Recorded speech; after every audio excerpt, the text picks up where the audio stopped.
So, the translations are out for My Hero Academia Manga Chapter 320, and let's just say that we finally did it. We're finally going to be able to see Deku versus Class A, and it's going to be amazing. And we're going to talk about all of it right after this intro. Hit it!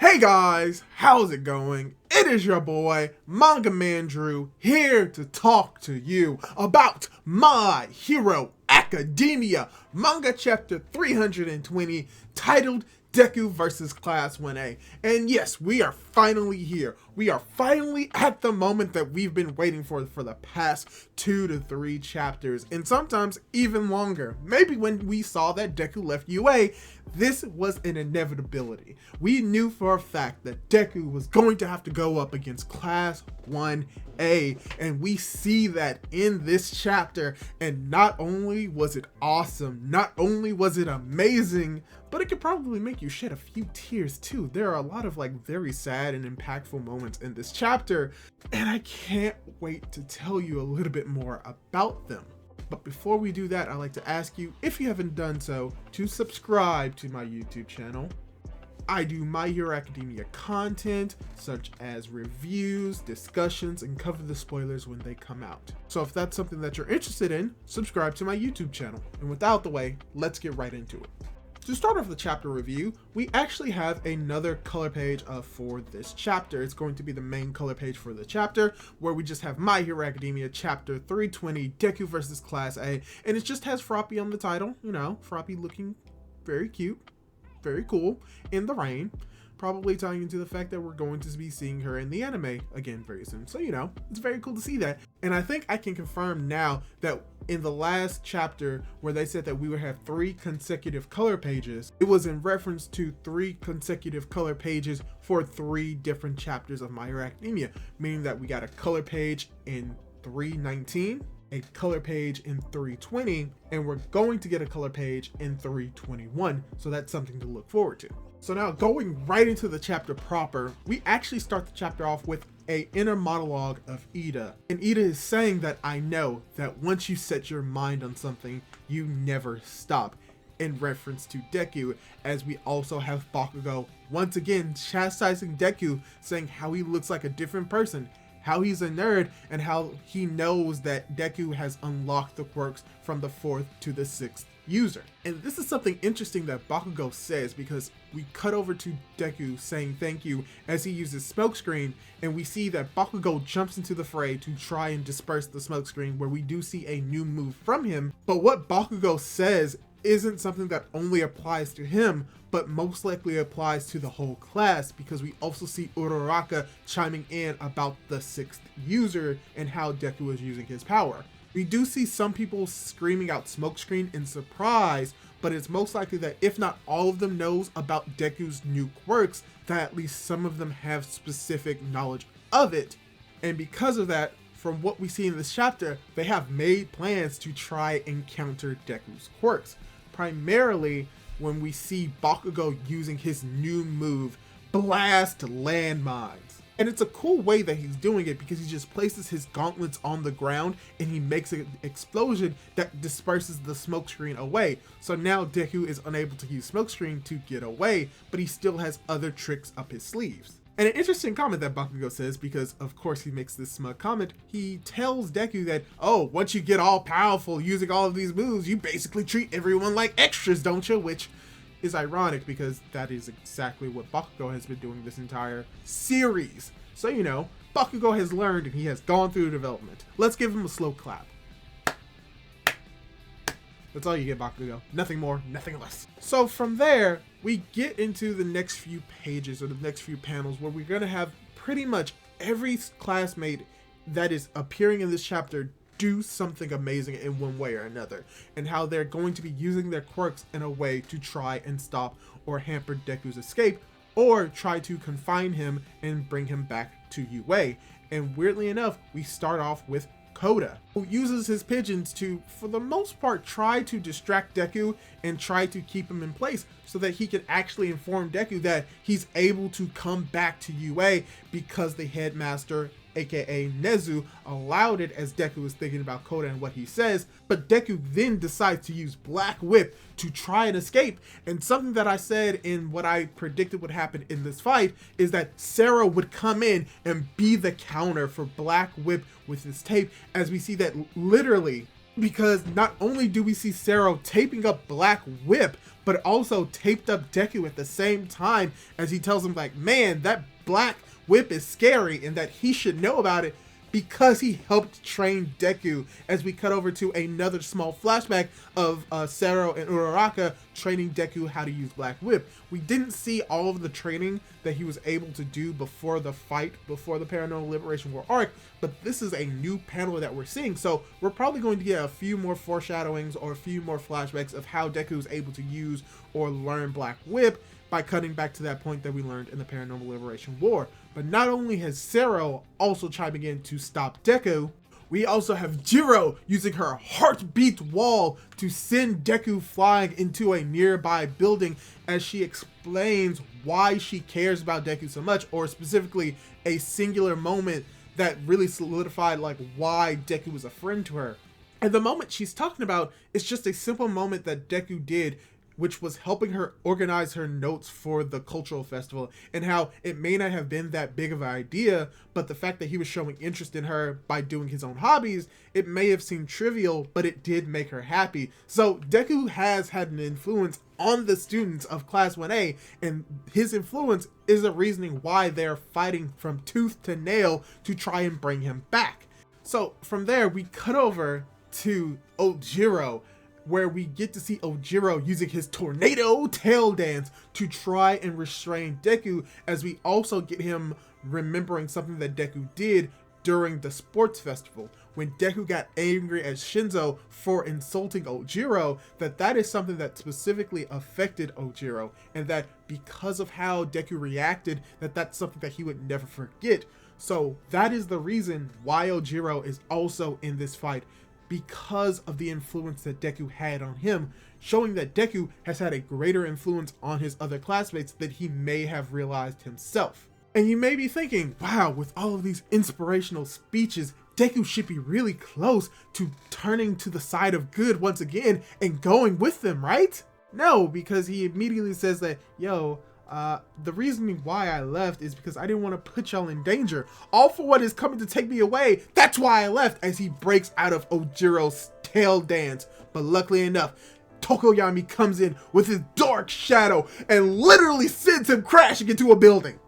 So if you didn't think that his classmates wouldn't do some damage to him whatsoever, oh, the next few panels are probably going to go against the idea, because yeah, Deku is fatigued, but he's strong enough to literally take a dark shadow to a building, as we also get to see Sato coming in to save both Jiro and Ojiro, as he explains that, yeah, this dude is extremely crazy. Deku is even stronger than what we thought, and when it comes to his feelings and when it comes to his strength, he's gotten stronger, and so has his will. But even if that's the case, you have Sato in his own way talks about how, remember what Koda said, just come back to UA. And you know, if you don't come back to UA, I won't let you use my food coloring dye to make airy candied apples. And I just love that moment from Sato, is that, yeah, he doesn't really have that much to do with Deku when it comes to like being a hero, but he has helped Deku when it came to making the candy apples, because without him, he wouldn't have been able to get all the ingredients to make them. So, you know, like I said,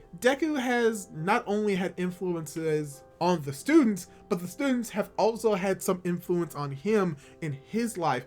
And this is just all tying together how much they actually care about each other. Even though we don't necessarily see all of it, the small and tiny details in the story show how much they actually care, or at least how much influence they've had on one another. But once again, the talk no jutsu of all of his classmates do not get to Deku, as she's like, doesn't matter. Someone else can make Eri the candy apples as he gets, oh no, is that the tickle machine? Oh no, he got captured by the tickle machine. Oh no, it's just Momo, who also chimes in and drops some very interesting information about how their initial plan was to just follow Deku, but because of Endeavor's agency, they're able to use their quirks more freely. So now their mission is just to make sure that Deku is secure and safe. So this is very interesting because this could be not necessarily foreshadowing, but showing us how Class A is going to be playing a bigger role in the story. They're not going to just, oh yeah, we have to bring Deku back to UA, but more of like, if we bring him to UA and something happens, we are going to be the ones to make sure that he's secure and safe. We are going to be his vanguard in a sense, and that's going to be very interesting moving forward. And the fact that this is coming from Momo, the strategist, as we see, this was all planned. What happened with Bakugo, what happened with Sero, what happened with Ojiro, Jiro, all of them, this was all planned, most likely by Momo, as this machine is just randomly in this building because they specifically chose to be here to throw him in and try to put him to sleep with this machine. Unfortunately, Deku is too strong and the machine breaks, but we get to see more of the plan in action as we also get to see someone coming out of the dark shadows, as Dark Shadow is around Deku, as Deku begins to chime in that you cannot stop him, as we have him also telling them to stop following him, as we have Kaminari coming out of the shadows and just saying, oh hell no. I know we don't have a whole lot in common, you know, when it hobbies and all that, but you know, I think you're important. One for All is important, but we're friends. No matter what you do, we're friends. As Kaminari is just hugging Deku, and I'm like, oh, is he gonna shock him? Is he gonna shock Deku? As we also get to see Shoji coming in, wrapping Deku as well as Kaminari, and apparently insulating tape, and you're thinking, oh, he's gonna shock him, isn't he? But in actuality, no, because we also have Shoji who chimes in about something that Deku has said that influenced him, about how during the training camp arc, Deku had said something to Shoji along the lines of, because All Might exists, that these people aren't that scary, and that that's something that specifically affected him. Like I said, more understanding that what Deku has done for his students and what the students have done to him have had an effect, and it's the reason why they care about him. We get to see more and more of this, as well as we get to see a new special move from Tokoyami, because remember, Dark Shadow is still wrapped around Deku, as we get to see Tokoyami use Ragnarok Womb as he covers all of Deku as well as Kaminari in a Dark Shadow cocoon made of Ragnarok, which, as we remember, Ragnarok was able to compete with 100% stress Redestro. Sure, he broke his legs and Redestro didn't have legs, but he was able to compete with 100% stressed out Redestro. And what we're gonna see later, we get a little bit of power scaling in this chapter, as we also get Tokoyami chiming in about how he's able to use Dark Shadow in this way because of Deku during the cavalry battle, about how he was using Dark Shadow more for defense than attack. And even once again, we see all of the other characters. Shoji begins chiming in about how Deku only thinks of them as people that needs to be protected, as we also have Kaminari basically telling Deku to take a shower. He technically says bath, but for me, I'm like, take a shower, Deku, you stink! But unfortunately, Deku says no to the shower as he breaks out of Ragnarok cocoon, as Tokoyami chimes in about, wow, he was able to break out of that. Power scaling Deku to be stronger than Redestro at the very least now, because Ragnarok was able to basically push down and defeat him. Potentially he's even stronger than, not Kamui Woods, but Edgeshot, who's also able to take down Redestro. So, you know, Deku is on par with some of the top heroes. Power scaling? Possibly. But from here, we get to another emotional moment in this chapter where we have Deku, who's thinking about how he understands that all of the students are worried about him and that he truly appreciated and cares about them from the bottom of his heart, but that he needs them to understand that he is in danger. The looming danger of All for One is there, and he thinks that this is obvious as he once again tries to tell them to please get away from him, that he is fine, but we see tears falling from his eyes. Deku, you not fine. You need help. Let them help you before you hit a wall. So Deku hits a wall, specifically a heaven-piercing ice wall from Shoto, as we see that he just slams right through it with nothing but his head and part of his arm sticking out, and he's like, oh, what is going on? Oh, hey, Shoto. As Shoto also gives a riveting speech about how Deku's like, hey, Deku, you know, like, your face, does that look like the face of someone who can cry? And if not, you know, if you can't cry because of all the burden that you placed on yourself, we'll take on some of that burden because, you know, we're friends. And I'm like, yeah, just let them help you. And then we have Froppy coming in, and then we get even more emotional because Froppy begins to tell Deku's like, it's okay to cry. It's okay to tremble. Like, you can shed tears because by doing that, that's truly what makes you a hero like in the comics, because we're not going to leave you alone. As we get that small panel of Tsuyu crying, tying into what Deku and all of them did to try and rescue Bakugo, and I'm like, oh gosh, no, I don't, this is just so sad. And then the chapter ends here as we get a line of dialogues from the end of the chapter saying, heading to Versus Class A Climax, next volume with a colored intro. End of chapter. That's, so, what to say about this chapter at the end? It is a great chapter. I love this. There's so many emotions that can be fueling you when you're reading this. Not only do we get to see pretty much, if not half the class participate in trying to take down Deku, a large chunk of the cast of Class 1A trying to take down Deku in their own different unique ways. We got to see Koda using his pigeons, Sero with his tape, Ojiro as well as Jiro using their tail and their earphone jacks, the heartbeat wall, getting to see Tokoyami like play a big role, getting to see new moves from the characters, seeing to get old moves from the characters, and how they're all being used not necessarily defensively, but as well in some cases offensively, such as when, you know, Tokoyami sent Deku into a wall and Kaminari basically threatened to shock Deku and could have because he was covered in insulation and a Ragnarok womb. So it shows that, yeah, the students are not necessarily holding back. They are trying their hardest to restrain Deku, even sending him through potential buildings if it means that he is secured. Heck, even at the end of the chapter, Shoto Todoroki uses his heaven-piercing ice wall as an actual ice wall, and Deku slams right through it.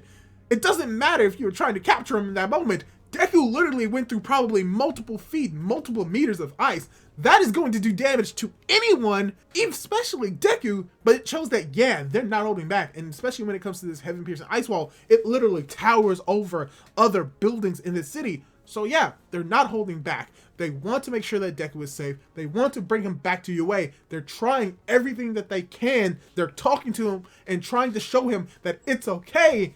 And it's not getting through to Deku, at least not yet. We see that it has played an effect on him as we see that he begins to cry as he's getting away, and that when it comes to this final speech, most likely this isn't going to be the nail that completely turns Deku away from being on his own, and most likely we're going to see more of Class 1A in the next chapter, because like I said, we only got to see pretty much like half the class in this chapter get to say something to Deku.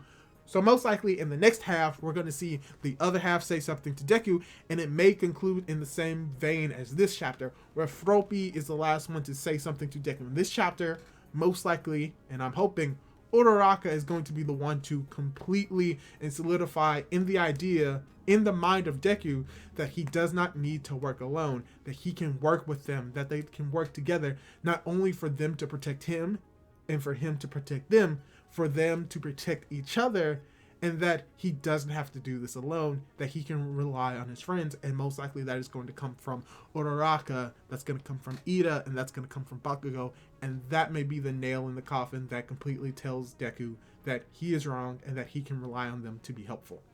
Overall, really enjoyed this chapter. It was a very emotional chapter, a lot of action, a lot of emotions, a lot of dialogue, and just a whole lot of great things in this chapter. And I can't wait to see what happens next chapter, and I believe we may be on a 2-week break because of the Olympics or because of like a summer break. Most likely we're going to see that more in the official release, but if that's the case, I can't wait to see y'all again in the next 2 weeks for the next My Hero Academia chapter review. Hopefully we're going to get more of the other side of the class trying to convince Deku, and either at the end of that chapter or towards the beginning of 222, Deku is going to realize that he's wrong and that they're all going to work together and they're going to be happy, at least for a single moment, before they have to go out and try to defeat All for One. So yeah, hopefully you enjoyed this chapter. Hopefully you enjoyed this review. Leave your thoughts on whether or not you think that Deku is going to be turned once again to the side of good next chapter. Also, interesting thought, we see Hercules' car in the chapter, so potentially we could also see Stain within the next few chapters as well as All Might. So do you think that we're going to see Stain in the next few chapters? Leave your thoughts down in the comments down below. Leave a like on this video if you liked it. Subscribe to my YouTube channel. Hit that notification bell to be notified for whenever I upload more content, as well as do all that cool jazz. And hopefully I'll be able to catch you in my next video. Goodbye!